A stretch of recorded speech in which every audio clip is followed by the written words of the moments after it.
Ah oui, alors le Festival de Cannes, c'est toujours amusant parce que je pense que pour les gens, moi j'ai fait du cinéma, hein, je m'y suis intéressé, j'ai rêvé là-dessus. On voit bien aujourd'hui que les palmes d'or sont données en général pour des raisons de pure géopolitique impériale. En général, on trouve toujours un dissident iranien quand il faut. Alors cette année, on se disait, bon, qu'est-ce qu'ils vont faire ?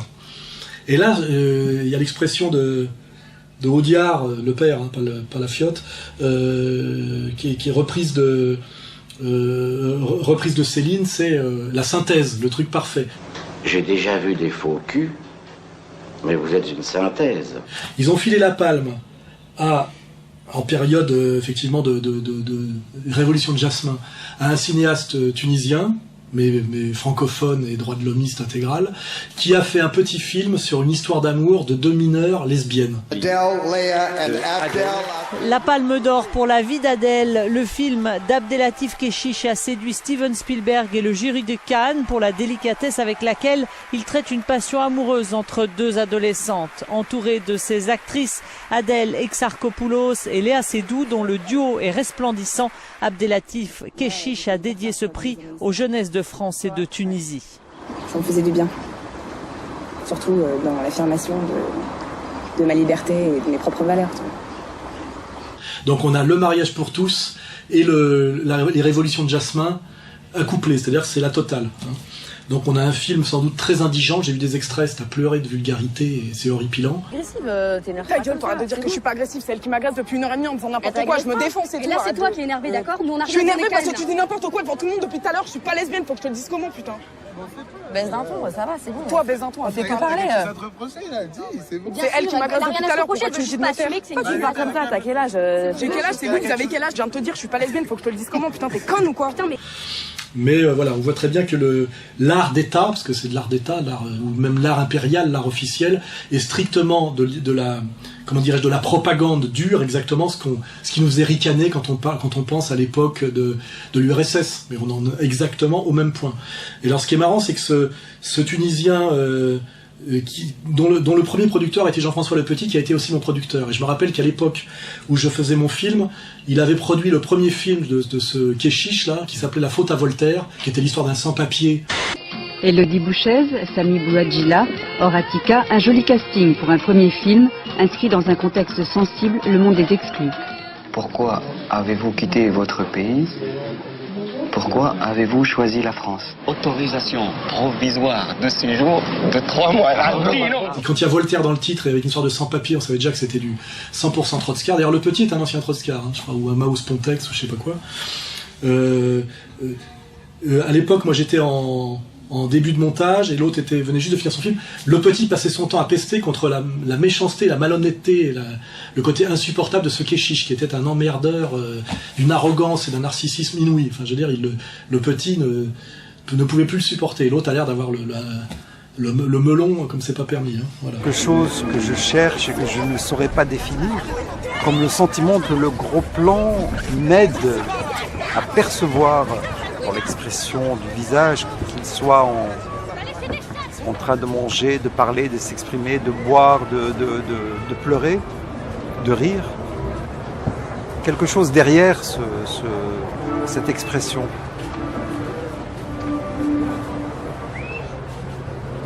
L'être.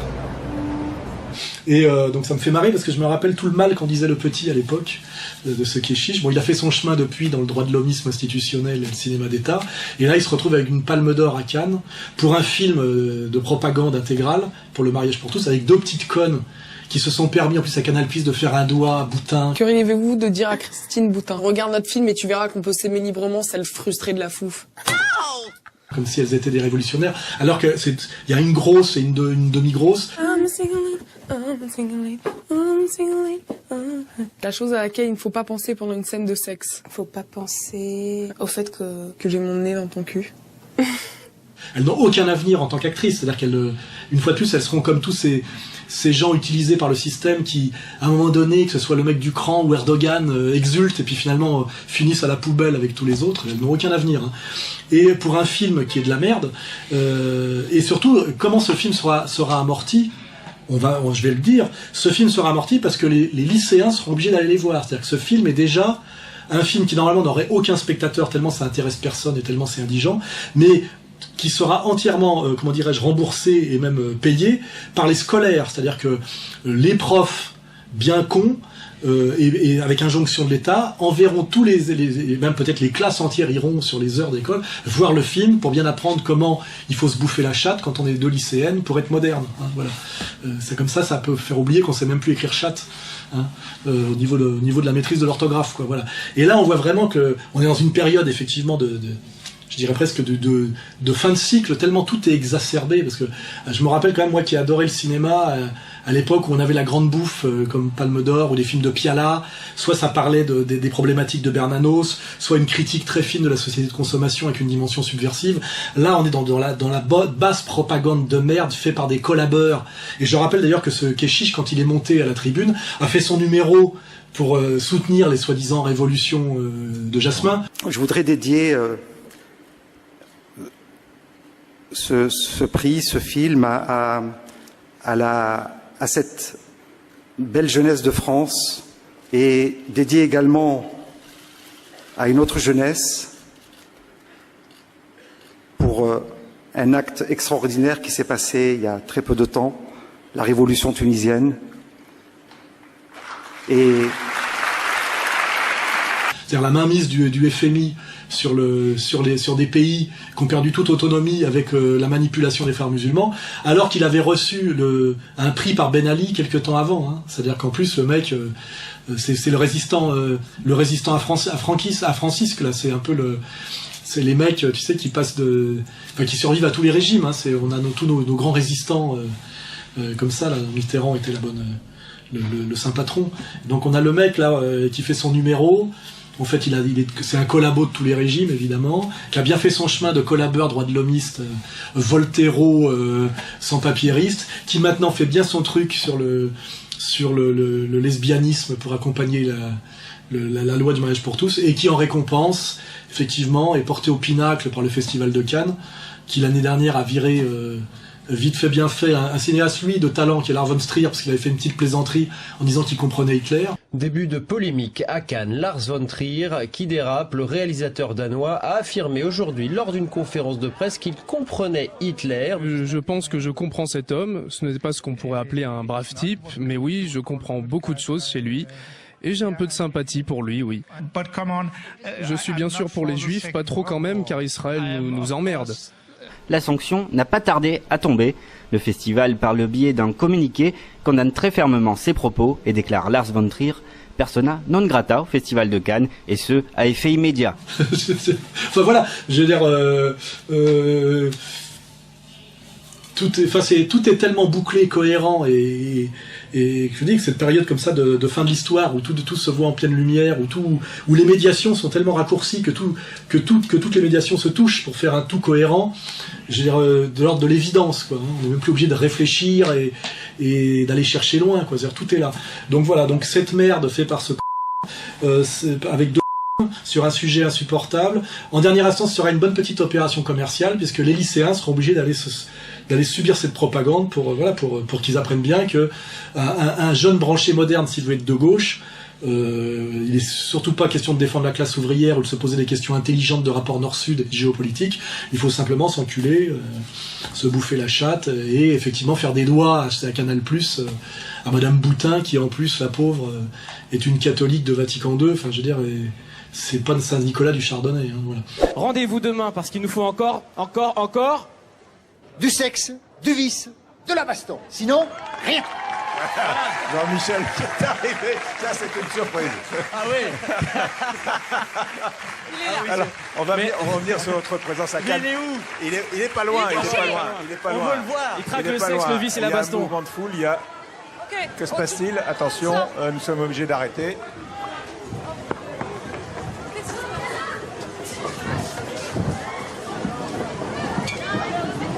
Qu'est-ce qui se passe? Il y a un mouvement de foule, il y a quelqu'un qui tire. Les stars sont à Cannes avec Franck Provost. Oui, alors ce qui était marrant, c'est que le festival de Cannes, c'était Keshish pour pour la Palme d'Or. Et là, on a eu 2 événements qui montrent bien ce que c'est que cette merde, je veux dire, du cinéma, de l'industrie du cinéma, quoi, qui est de la propagande impériale, bling bling, poi poi.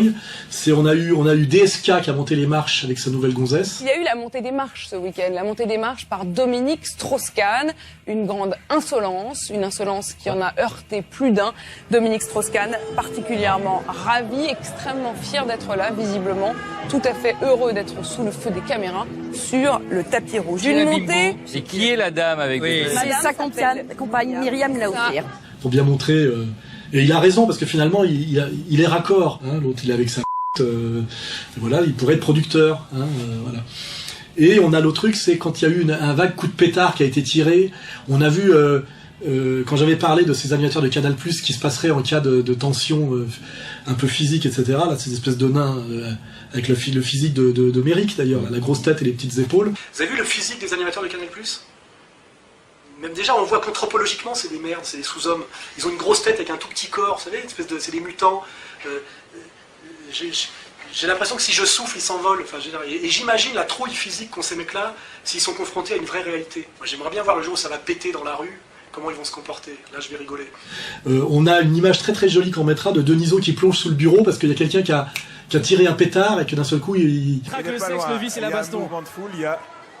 Que se passe-t-il? Attention, nous sommes obligés d'arrêter. Il y a la peur d'un attentat. On verra les mecs courir comme et s'envoler comme des pigeons et Denisot plonger sous le bureau, ce qui est quand même... Là, c'est vraiment révélateur de cette réalité complète, quoi, du lien, enfin, puisque Canal+, le Festival de Cannes, tout ça, c'est la même agence.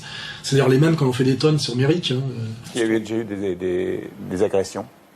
Alors, l'extrême droite, et pas simplement l'extrême droite radicale, mais plus largement, base et son discours et sa pratique sur la violence. Il faut que les antifas se posent des questions. Quand on a comme défenseur et comme compagnon de combat les animateurs de Canal+, c'est peut-être qu'on n'est pas tout à fait dans la subversion authentique.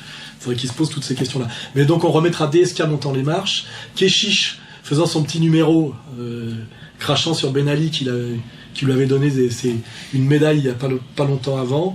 Les 2 connasses faisant leurs doigts là, à boutin pour bien montrer ce niveau de vulgarité de cette adolescence inculte, etc. Et Denisot plongeant sous le bureau. Là, je pense qu'on a la fresque de la France telle qu'on essaie de nous la coller et qui mérite effectivement la France de Gamelin, quoi. Enfin, la France de l'exode, la France du déshonneur, voilà, qui mérite effectivement et non, qui mérite qu'on se batte. Comme je me bats, mais qui explique aussi pourquoi certains jeunes de banlieue ne la respectent pas tant que ça. Voilà, parce que c'est aussi ça qu'il faut comprendre. Hein, je pense que si on veut demain faire aimer la France aux jeunes des quartiers en difficulté, il va falloir leur montrer autre chose. Peut-être du Tabarly, du Brassens, du Soral, du Dieudonné, du Vénère même, mais pas toute cette merde, quoi. Ça c'est sûr.